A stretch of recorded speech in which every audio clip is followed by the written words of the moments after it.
Annoncé dans les oraisons, nous célébrons aujourd'hui la solennité de la fête du Saint-Sacrement, du corps et du sang de notre Seigneur Jésus-Christ. La fête, aussi appelée avant Fête Dieu, n'est pas à comparer avec le Jeudi Saint. Le Jeudi Saint est la célébration de l'institution de l'Eucharistie, la fête du sacerdoce. Ce que nous célébrons ce jour très saint, c'est la présence réelle de Jésus dans l'Eucharistie. Présent dans toute sa gloire, présent dans toute sa divinité, présent dans toute sa splendeur. Et cette fête est pour nous une catéchèse.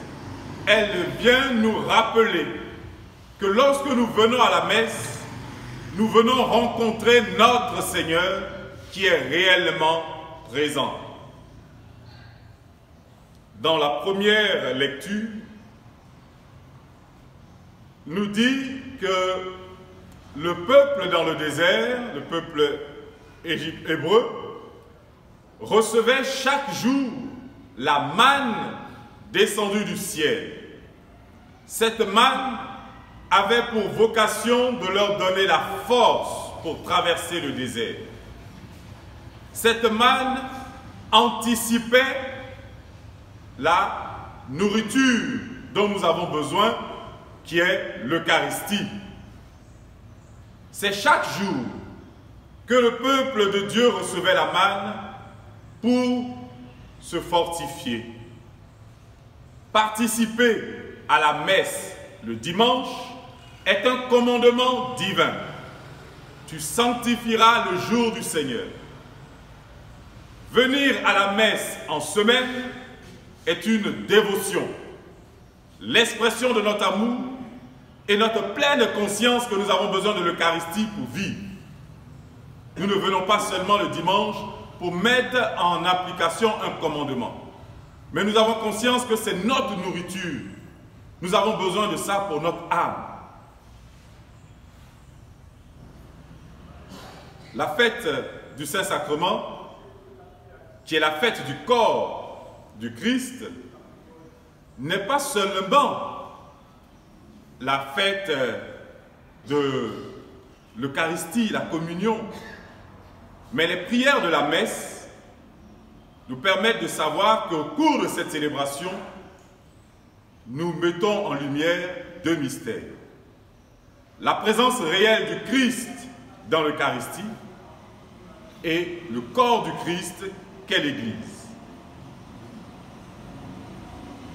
Sanctifie ces offrandes pour qu'elles deviennent pour nous le corps et le sang de Jésus le Christ, notre Seigneur. Présence réelle, en invoquant l'Esprit Saint sur les espèces du pain et du vin, Dieu en son Fils Jésus-Christ se rend présent. Ensuite, le prêtre dit, humblement, nous te demandons qu'en ayant part au corps et au sang du Christ, nous soyons rassemblés par l'Esprit Saint en un seul corps. Donc la fête du corps et du sang du Christ, c'est deux fêtes que nous célébrons.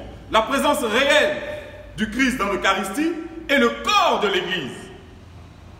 Mais nous devons méditer sur la deuxième présence du Christ, le corps de l'Église. Lorsque nous communions et que le prêtre nous dit le corps du Christ, nous disons Amen, parce que nous adhérons. Nous croyons réellement qu'il est présent. Mais si nous montrons l'assemblée, corps du Christ, qui est capable de dire Amen? Quel est ce corps divisé? Quel est ce corps qui ne s'entend pas? Quels sont ces membres qui ne se parlent pas? Nous devons réellement devenir un seul et même corps. Et c'est en mangeant, en acceptant cette nourriture spirituelle, comme dit le Seigneur dans l'Évangile, celui qui mange mon corps et boit mon sang aura part à la vie éternelle. Il y aura la vie en lui. un prêtre moine de famille très noble avait reçu un jour un héritage de son père, une pierre précieuse, d'une valeur inestimable. Et son père lui a dit, garde cette pierre, elle te servira dans ta pastorale un jour. Tu as décidé de devenir prêtre, il arrivera que tu auras besoin de moyens pour faire l'œuvre de Dieu. Et il a gardé cette pierre précieuse chaque jour sur lui, jusqu'à ce qu'un jour, il rencontre un mendiant qui lui demande un peu de d'aumône, un peu de pain pour pouvoir vivre. Et qu'est-ce qu'il a fait? Au lieu de lui donner du pain, il lui a donné cette pierre précieuse.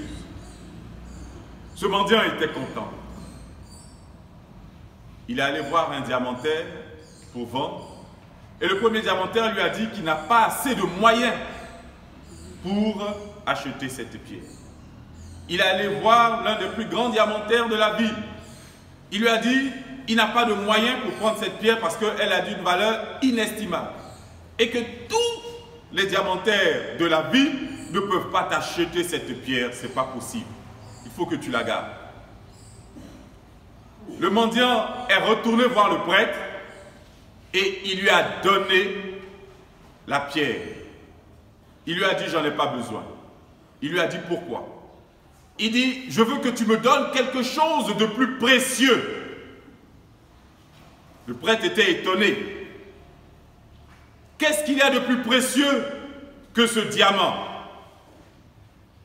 Le mendiant lui a dit, je veux que tu me donnes ce qui t'a permis de me donner cette pierre précieuse.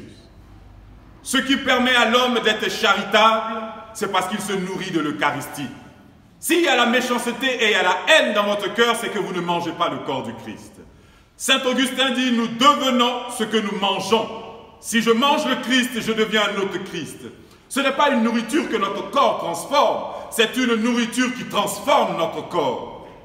Manger en hébreu veut dire recevoir la totalité. On ne doit pas trier.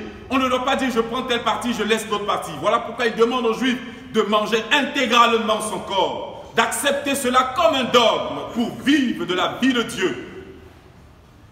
La célébration de la fête Dieu, c'est aussi réparer les outrages que nous faisons au corps et au sang du Christ. Il y a des églises qui sont profanées par des athées, par des païens.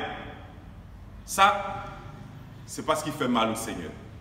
Ce qui fait mal au Seigneur, c'est la profanation des chrétiens, qui communient indignement au corps et au sang du Christ, qui ne se confessent pas et qui viennent communier, qui marchent du chewing-gum et qui viennent communier, qui parlent pendant qu'ils vont recevoir le Seigneur dans le rang. Mais je ne t'ai même pas vu. Après la communion. Manque de respect en son Seigneur. Pourquoi est-ce que vous vous comportez comme ça? Parce que vous ne savez pas qu'il est réellement présent. Parce que vous pensez que c'est simplement du pain. Parce que vous pensez que nous sommes en train de mimer, en train de faire du théâtre. La messe devait vous propulser au ciel. Mais celui qui communie indignement, la messe va le jeter dans les enfers. Parce qu'il n'a pas respecté le corps de Jésus. Parce qu'il a blasphémé. À la catéchèse, on nous a dit que pour venir communier, nous communions les mains jointes. Cette attitude n'est pas réservée pour la cérémonie uniquement, mais chaque fois que je me lève de mon banc pour venir recevoir le corps de Jésus, je dois communier les mains jointes, signe de respect. Chaque fois que je ne l'ai pas fait, j'ai méprisé mon Créateur. Demandons au Seigneur qu'il nous prenne en pitié et qu'il nous donne de pouvoir respecter et adorer la présence réelle de son Fils dans l'Eucharistie. Amen.